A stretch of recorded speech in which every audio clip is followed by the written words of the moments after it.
13 বছরের রুবি তার মা বাবার আদুরে ছিল। রুবি দেখতে খুব সুন্দর, কিন্তু সে খুব দুষ্টু ছিল। রুবি সাধু রূপ ধারণ করে গ্রামের ঘরগুলোতে ভিক্ষা করতে চলে যেত। পুত্র, আজ অমাবস্যা, সাধুকে লুচি পায়েস খাওয়াও। এইভাবে গ্রামে গিয়ে লুচি পায়েস খেয়ে বাড়ি এসে খুব হাসে আর তার মাকে বলে, মা, আজ আমি দীপদয়াল কাকার বাড়িতে সাধু বেশে গিয়ে লুচি পায়েস খেয়েছি। রুবি রাতে ভূতের মুখোশ পরে গ্রামের লোকেদের ভয় দেখায়। যখন কেউ ভয় পায় তখনও খুব হাসে। সব লোক রুবির ঘরে নালিশ করতে আসে। আরে রুবির মা, আজ আবার রুবি আমার ছেলেকে ভয় দেখিয়েছে, আরো বলেছে যে ঘরের বাইরে আর বেরোবে না। বোঝাও না কেন তুমি? এত বড় মেয়ে হয়ে গেল, সব সময় শয়তানি করতে থাকে। মাফ করো বোন, আজ আসতে দাও ওকে ঘরে, খবর নিচ্ছি ওর আমি। কখনো কখনো রুবির বাবা রুবিকে মজা করে বলে, তোর বিয়ে আমি কোনো বজ্জাত ছেলের সাথেই দেব। যদি আমার বিয়ে কোনো ভালো ছেলের সাথে না দাও, তাহলে আমি শ্বশুর বাড়ি গিয়ে ওই ছেলেকে খুব মারবো। এইরকম রুবির জীবন খুব হাসি খুশিতে কাটতে থাকে। কিন্তু সময় রুবির এই জীবন বরদাস্ত করলো না। একদিন রুবি গরম দুধ ফ্রিজে রাখতে গেল। ঠিক তখনই ওর পা পিছলে গেল, গরম দুধ ওর মুখের ওপরে পড়ল। রুবির মুখ জ্বলে যায়। তাকে হসপিটালে ভর্তি করা হয়। গুড। কয়েকদিন পর রুবি হসপিটাল থেকে ঘরে আসে আর আয়নায় নিজের মুখ দেখে খুব কাঁদতে থাকে। বাবা, এবার আর আমায় কেউ বিয়ে করবে না, আমি দেখতে এতটাই কুৎসিত হয়ে গেছি। রুবিমা, এরকম কথা বলে না। আমি ঢের গুণ পণ দিয়ে তোমার বিয়ে দেব। কোনো ভালো ছেলের সাথেই আমি তোমার বিয়ে দেব। তুমি কোনো চিন্তা করো না। একদিন যখন সবাই শুয়ে পড়ল, তখন রুবি ভাবল, যদি বাবা ঢের গুণ টাকা দিয়ে দেয়, তাহলে হয়তো কোনো ছেলে আমায় বিয়ে করবে, কিন্তু আমার এই চেহারা থেকে কেউ কি আমায় ভালোবাসবে? এই জন্য রুবি নদীতে আত্মহত্যা করতে যায়। যখন নদীতে ডুবতে যাবে, ঠিক সেই সময় নদীতে এক ঋষিকে দেখতে পায়। কি হয়েছে কন্যা? আত্মহত্যা কেন করতে যাচ্ছ? আপনি আমার জ্বলে যাওয়া চেহারা দেখেছেন? এইরকম বেকার দেখতে চেহারার মেয়েকে কেই বা ভালোবাসবে বলুন? ভালোবাসা রূপে থাকে না মা। আর শোনো, ভালোবাসা যদি রূপ দেখে হয়, তাহলে সেই ভালোবাসা রূপ শেষ হওয়ার পরেই শেষ হয়ে যায়। আমি এই জ্ঞান শুনতে চাই না। আপনি কি কোনোভাবে আমার পুরনো রূপ ফিরিয়ে দিতে পারবেন? আমি তোমার পুরনো রূপ ফিরিয়ে দিতে পারবো না মা, কিন্তু আমি তোমায় এমন একটা জাদু আয়না দিচ্ছি। এই জাদু আয়না দেখে তুমি যে কোনো রূপ ধারণ করতে পারবে। এই জাদু আয়নাই তোমার সমস্ত দুঃখ দূর করে দেবে। রুবি ওই জাদু আয়না নিয়ে ঘরে এলো। ও কাগজ খুলে জাদু আয়না দেখে আর বলে, হে জাদু আয়না, এই কাগজে ছবি বেরোনো অভিনেত্রীর মতো আমাকে বানিয়ে দাও।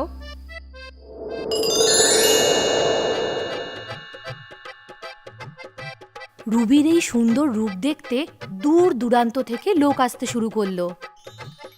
রুবির এত সুন্দর রূপ দেখে একটি ছেলে কোনো রকম পণ না নিয়ে তাকে বিয়ে করতে রাজি হলো। কিছুদিন পর রুবির বিবাহিত জীবন সুন্দর চলতে থাকে। রুবির স্বামী রুবির এই সৌন্দর্যের সারাক্ষণ প্রশংসা করতে থাকে। কিন্তু একদিন রুবির একটা কার অ্যাক্সিডেন্ট হলো আর ওর চেহারাতেও দাগ পড়ে গেল। তখন রুবির স্বামীর ব্যবহারও কেমন পাল্টে গেল। আপনি কি খাবার খাবেন? আমি খাবার তো খাবো, কিন্তু তুমি আমার সামনে থেকে চলে যাও। আবার সে জাদু আয়নার সাহায্যে তার চেহারা সুন্দর করে নিল। রুবির এই সুন্দর চেহারা দেখে ওর স্বামীর ব্যবহারও আগের মতো ভালো হয়ে গেল। চলো না রুবি, আমরা দুজনে মিলে একটা সিনেমা দেখে আসি। রুবির বিবাহিত জীবন আবার আগের মতো ভালো হয়ে গেল। কিন্তু কিছুদিন পর রুবির সাইনাস নামের এক অসুখ ধরা পড়ে, যার জন্য রুবির মুখে কালো কালো দাগ হয়ে যায়। রুবির বরের ব্যবহার আবার সেই আগের মতো খারাপ হয়ে যায়। আমি তো তোমার কত সুন্দর রূপ দেখে তোমাকে বিয়ে করেছিলাম। তোমার মুখে কি সব আজব দাগ হয়েছে। তুমি আজকে থেকে পাশের ঘরে শোবে। রুবি ওই দিন খুব কাঁদে, আর ঋষির ওই কথা তার বারবার মনে পড়তে থাকে। ভালোবাসা রূপে থাকে না মা। আর শোনো, ভালোবাসা যদি রূপ দেখে হয় তাহলে সেই ভালোবাসা রূপ শেষ হওয়ার পরেই শেষ হয়ে যায়। রুবি জাদু আয়না দেখে তার সেই আগের পুরনো চেহারাই ফিরিয়ে নেয়। ও ওই নদীর পাশে ঋষির কাছে যায় আর বলে, বাবা, আমি আপনার কথার আসল মানে আজ বুঝতে পেরেছি। এই জাদু আয়না দিয়ে আমি আমার সেই পুরনো রূপ আবার ফিরিয়ে নিয়েছি। এই নিন বাবা, আপনার জাদু আয়না, আপনি আপনার কাছে ফিরিয়ে নিন। আজ থেকে আমি এই রূপেই বেঁচে থাকবো। এই রূপেই যদি কেউ আমায় ভালোবাসে তো ভালো, নয়তো সারা জীবন আমি একাই থাকবো। এই হলো লালুরাম আর ওর পত্নী বিজয়লক্ষ্মী। আর এই হলো ওনার ছোট্ট পরিবার, মদন, সদন, বিজয়, অজয় আর জয়। এই 5 জন ভাইয়ের মধ্যে মদন ছিল সবার বড় আর বুদ্ধিমানও। বাকি ভাইয়েরা ছোট্ট বাচ্চাদের মতো একে অপরের সাথে লড়তে থাকতো। তুই আমার প্যান্ট কেন পরেছিস? কারণ কালকে তুই আমার জামা পরেছিলি। ওটা তো মা আমাকে দিয়েছিল। এটাও মা আমাকে দিয়েছে। মিথ্যে কথা বলছিস। অজয় আর বিজয় ঝগড়া করতে করতে হাতাহাতি শুরু করলো। আরে থামো তোমরা। দাদা, তুমি আমাদের মাঝে এসো না। হ্যাঁ দাদা, আজ আমি একে জব্দ করেই ছাড়বো। তোমরা লড়াই বন্ধ করো, না হলে কপালে দুঃখ আছে। মদনের বকা খেয়ে দুজনেই চুপ হয়ে যেত। এরকম হাতাহাতি লালুরামের বাড়িতে স্বাভাবিক ছিল। একদিনের কথা, বিজয়লক্ষ্মী মদনকে জিজ্ঞাসা করল, খোকা, আমি ভাবছি এবার তোর বিয়েটা দিয়েই দিই। তোর কি কাউকে পছন্দ করা আছে? না মা, তোমার পছন্দই আমার পছন্দ। ঠিক আছে, তোর জন্য আজ থেকেই আমি মেয়ে দেখা শুরু করছি। বিজয়লক্ষ্মী লালুরামের কাছে গেল। শোনো, মদন বিয়ের জন্য রাজি আছে। এবার ওর জন্য আমাদের মেয়ে দেখতে হবে। দেখো তুমি যা ভালো বোঝো। আমি ভাবছি যে নিজের বোনের সাথে একবার কথা বলবো, হয়তো ও কোনো মেয়ের সন্ধান দিতে পারবে। তাই করো, তুমি যেটা বলছো। তোমার সাথে কথা বলায় আমার ঘাট হয়েছে। বিজয়লক্ষ্মী যা বলুক না কেন, লালুরাম শুধু হ্যাঁতে হ্যাঁ মেলাতো। বিজয়লক্ষ্মী নিজের বোনের বাড়িতে গেল আর ও মদনের বিয়ের জন্য পাত্রী দেখতে বলল। আরে বাহ দিদি, এটা তো খুব ভালো কথা। কিন্তু একটা সমস্যা আছে। কিসের সমস্যা? আমার 5 ছেলে আছে। এত বড় পরিবারে কোনো মেয়ে বিয়ে করার আগে অন্তত 100 বার চিন্তা করবে। ঠিক বলছো। আর আমাদের এমন একজন বৌমা চাই যে হবে বুদ্ধিমতী আর সব ভাইদের একসাথে বেঁধে রাখবে। নয়তো আজকালকার মেয়েরা তো বিয়ের পর স্বামীকে নিয়ে আলাদাই হয়ে যায়। এরকম বৌমা আমরা কিভাবে খুঁজে পাবো? আমাদের এরকম একটা পরিবারের মেয়ে খুঁজতে হবে যার পরিবার খুব ছোট, যাতে ও পরিবারের মহত্বটাকে বুঝতে পারে। হ্যাঁ, কোনো অনাথ বা গরিব পরিবারের মেয়ে। এরকম একটা মেয়ের খোঁজ আছে আমার কাছে, কিন্তু জানি না মদনের পছন্দ হবে কিনা। তুই একবার বলই না। এর নাম সরস্বতী, গোয়ালের মেয়ে। এ অনেক বড়লোক ঘরের মেয়ে। বাবার মৃত্যুর পর আত্মীয়রা সব সম্পত্তি নিয়ে নেয়। তারপর থেকে ও আর ওর বুড়ি মা দুজনে একসাথেই থাকে। হ্যাঁ, দেখতে তো খুবই মিষ্টি মনে হচ্ছে। হ্যাঁ, রোজ ভোর 5টায় ঘুম থেকে ওঠে আর গরু দুধ দোয়ায়। তারপরে গ্রামে গিয়ে সেই দুধ সে বিক্রি করে। হ্যাঁ, পরিশ্রমী মনে হচ্ছে।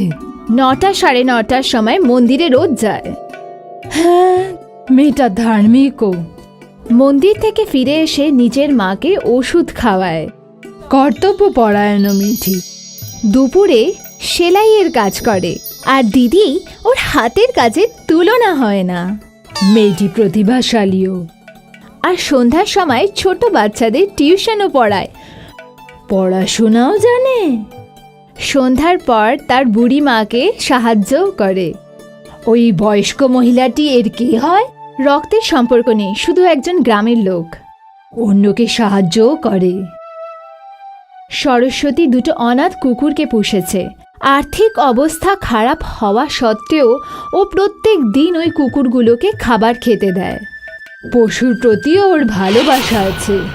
নিজের আয়ের 10 ভাগ গরিবের সেবার কাজে লাগায়। মেটা দানিও, আর অন্তিম পরীক্ষা আমি নেব। আরে দিদি দাঁড়াও।